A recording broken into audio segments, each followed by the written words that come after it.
खुलुमबाय आं सिबि रानी ब्रह्म गोजोन फुंबिलिनि बयनिसिमबो गाहाम हामलायनायखौ जासिहरनाय थाबाय आसा खालामो नोंथांमोना गासिबो मोजाङैनो दङ नोंथांमोननि थाखाय आं गोदान मोनसे भिडिअ लानानै फैबावबाय अन्नानै भिडिअखौ जोबजासिम नायलांदो हाजो ओनसोलाव दावबायहैनो सानदोंब्ला नोंथांमोनहाबो एसे सांग्रां जानाया गाहाम जुब जुब अखा हानायनि जाहोनाव गोबां हाजो ओनसोलावनो हाजो गिसिगानाय जाथायफोरा जागासिनो दं थिग बेबायदिनो हाजो गिसिखानायनि जाहोनाव गंनै बासआ दैयाव गलांनायनि जाहोनाव 5 सुबुंफोरा दासिमबो गोमानानै दं आरो गोमानाय सुबुंफोरखौ 500नि गोबां रैखाथि हान्जा पुलिस आरो आर्मिफोरा नागिरदोंबाबो दासिमबो मोननो हायाखै नेपालनि चितवान जिल्लानि सिमलताल ओनसोलाव जादों बे दुखुनांथाव आरो गिथावना जाथाया गंनै बासआ त्रिशुली दैमायाव गोग्लैहैदों गंनै बासनि मादाव गंसेया काठमान्डु फारसे थांगासिनो दंमोन आरो गंसेया काठमान्डुनिफ्राय फैगासिनो दंमोन बे समावनो हाजो गिसिगानायनि जाहोनाव गंनैबो बासआ त्रिशुली दैमायाव गोग्लैहैदों रिपर्टनि बायदिब्ला हाजो गिसिगानायजों हा फैफानायनि अनगायैबो गोबां हाब्रुबो फैफादोंमोन जायनि जाहोनाव गंनै बासखौ दैयाव नारखारहरनो हादों बे जाथायजोंनो गंनैबो बासाव थानाय 54 सुबुङा दैयाव गोग्लैहैनो गोनां जादोंमोन आरो 54नि मादाव 3 खुनु रोखोमै गाव गावनि जिउखौ रैखा खालामनो हादों नाथाय 54आ दासिमबो गोमानानै दङ बिथांमोननि गोथै देहाखौ दासिमबो मोननो हानाय जायाखै दैया गोबां दाहार जानायनि थाखायनो बिथांमोनखौ गोलाव जानथायसिम बुखारलांनायनि सन्देह खालामनाय जादों फोरमायथिनो गोनांदि दैबानाजों गाज्रिनो भुगिनांनाय हादोरफोरनि मादाव नेपाल हादराबो गंसे थांनाय माखासे दाननिफ्रायनो दैबानाजों लोमसाव जानो गोनां जादों नेपालनि दाब दाब जायगाफोराव जायजों हाराहास्ति जानो गोनां जादों आरो जेंनायाव गोग्लैनो गोनां जादों नेपाल हादरनि सुबुंफोरा इन्डि एलायन्सनि मोजां समय फैमारबाय नामा लकसभा बिसायख'थिनि उनाव हादरनि मोनस्नि रायजोआव उफ्रा बिधानसभा बिसायख'थि जादोंमोन जेराव BJPआ गाज्रियैनो जेननो गोनां जादों गासै 13 मासनि मादाव 2 मासयावल' देरहासार जानो हादों BJP राजखान्थि दोला बेबो जोबोद बाङाय फारागथियाव देरहासार जानो हादों बेनिखायनो लकसभा बिसायख'थि आरो उफ्रा बिधानसभा बिसायख'थिखौ नोजोर होयोब्ला बेखौनो हमदांनो हायो दि BJPनि चेयारनि आथिङा लोरबां जाहांनो हमबाय फोरमायथिनो गोनांदि मोनस्नि रायजोनि गासै 13 मासनि मादाव हिमाचल प्रदेशआव 3 बियाबाव बिसायख'थि जादोंमोन जेराव कंग्रेसआ 2 मासयाव देरहासार जानो हादों आरो BJPआ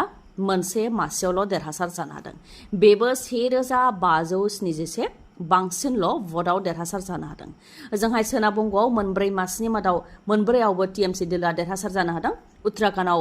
2 मासयाव कंग्रेस दोलोआ देरहासार जानो हादों तामिलनाडुआव इन्डि एलायन्सनि DMKआ देरहासार जानो हादों पान्जाबनि 1 मासयाव आम आदमी पार्टीनिफ्राय देरहासार जानो हादों नाथाय मध्य प्रदेशआव 1 मासयाव BJP दोलोआ देरहासार जानो हादों जेराव खालि 3027 भट बांसिनजोंल' BJPआ देरहासार जानो हादों आरो बिहारनि 1 मासयाव उदां बिजाथिया देरहासार जानो हादों 13 मासनि मादाव 2 मासयावल' BJP दोलोआ देरहासार जानो हादों लकसभा बिसायख'थि आरो उफ्रा बिधानसभा बिसायख'थिनि उनाव BJPनि इयुना मा जागोन बेखौ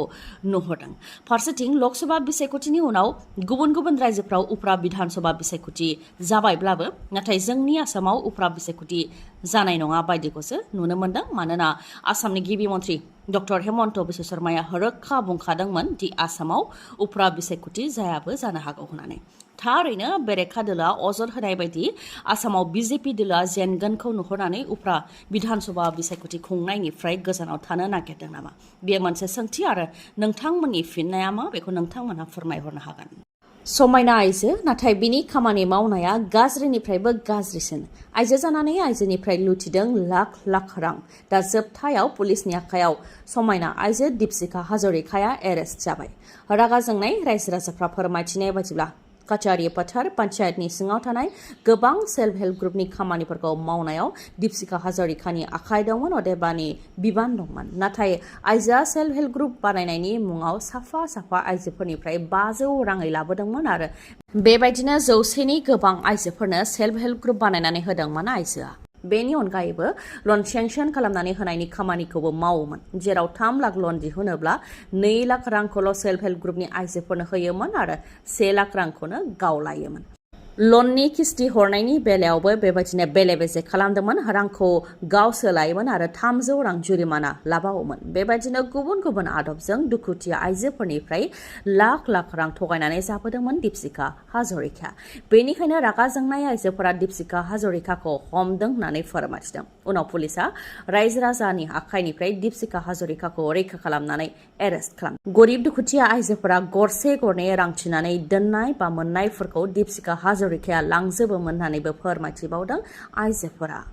नोंथाङा मुंदांखा सावथुन पुष्पा सावथुनखौ नायबायना? पुष्पा सावथुन जाय सावथुना सिन्डिकेटजों सोमोन्दो गोनां। पुष्पा सावथुनाव सिखावफोरा जेरैबायदि सोलो बा बुद्धि बाहायनानै दंफांखौ बारहोयोमोन, बे एखे सोलोखौ बाहायनानै मोसौखौ बांलादेश फारसे बारहोनो नागिरदोंमोन सिखाव फालांगिरिफ्रा। नाथाय फेलें, पुलिसनि आखायाव हमजानो गोनां जाबाय आरो लांखुमानो नागिरनाय मोसौखौबो रैखा खालामनो हाबाय। धुबरी जिल्लानि भारत बांलादेश सिमायाव सिन्डिकेटनि जाथाय सिखाव फालांगिरिफोरा गारिजों मोसौ लांखुमानो नाजानाया सोराङाव फैदों। मोसौखौ बांलादेश फारसे बारहोनो नाजानाया फेलें जादों। पुलिसनि गोख्रों सेबनायाव AS16 AC 4376 बलेर' पिकआप गारिजों लोगोसे मोसौ लांखुमाग्रा सुबुंफोरखौ हमनो हादों आरो माजिनि गोबां मोसौखौबो रैखा खालामनो हादों।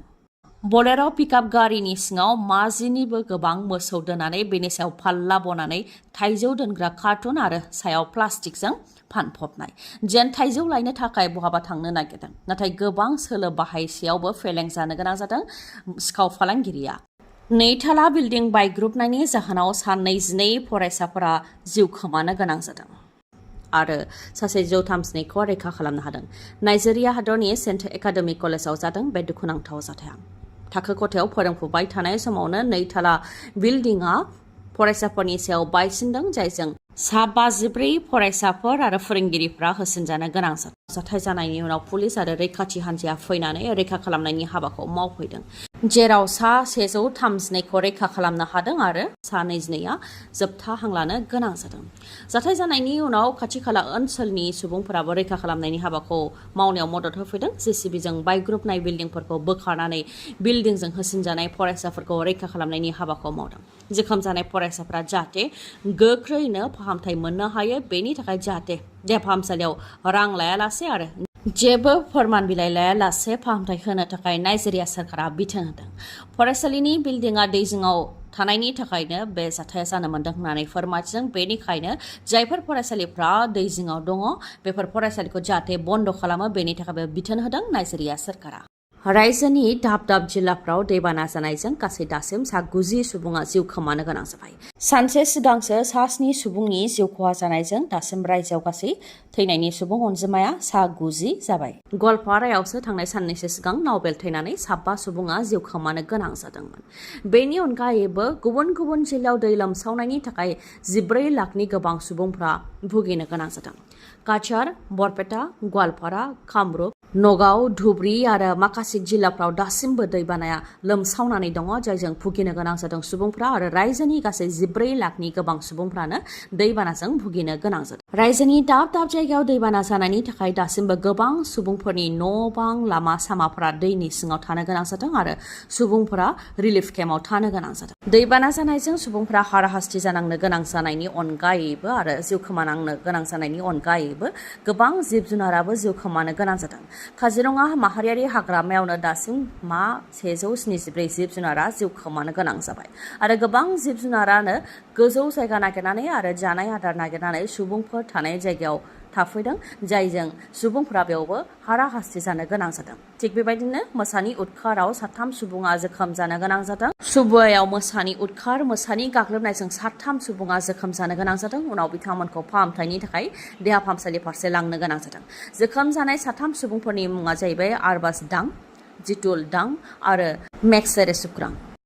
चिरां जिल्ला सान्थिपुरनि रायजो राजाफोरनि थाखाय मोनसे जोबोद गोजोनथाव खौरां। नोंथांमोना मटर साइकेल बा स्कुटि बायनो थाखाय गुबुन जायगायाव थांनांगौनि जेबो गोनांथि गैलिया। सान्थिपुर बाजारावनो नोंथांमोननि थाखाय गोदानै बेखेवबाय बागुरुम्बा TVS शोरूम।